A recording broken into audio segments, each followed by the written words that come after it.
মেঘনা নদীতে আধিপত্য বিস্তার নিয়ে দুই গ্রুপের গোলাগুলিতে 2 জন নিহতের ঘটনায় স্বজনদের আহাজারি। স্থানীয়রা জানায়, অবৈধ বালু উত্তোলন ও নৌযানের চাঁদাবাজি নিয়ে দীর্ঘদিন ধরে জহির ও কিবরিয়া গ্রুপের মধ্যে বিরোধ চলছিল। বৃহস্পতিবার রাত 7:30টার দিকে চাঁদপুরের মোহনপুরের কাছে এই দুই গ্রুপের মধ্যে বন্দুকযুদ্ধ শুরু হয়। ঘটনাস্থলে প্রাণ যায় 2 জনের। আমার ভোট দিতে পারবো, আমার ভোট দিতে পারলে ভোট দিয়ে দেখ। 2 দল মানে লাগছে, এরপরে মানে অগরবিতে আবার হামলা বিতে ভরে আছে, কিবরিয়ার লোকে আবার আগম মাইরা লাইছে।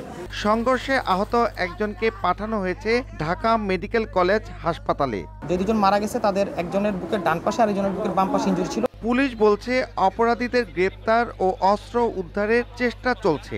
মোহনপুর এলাকায় নদীতে 2টি গ্রুপের মধ্যে গোলাগুলি ঘটনা ঘটে। 2টা ডেড বডি আছে এখানে, তাদের সুরতহাল করব এবং পোস্টমর্টমের জন্য প্রয়োজনীয় ব্যবস্থা গ্রহণ করব।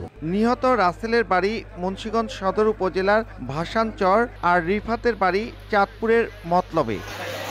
নাসির উদ্দিন উজ্জ্বল, সময় সংবাদ, মুন্সিগঞ্জ।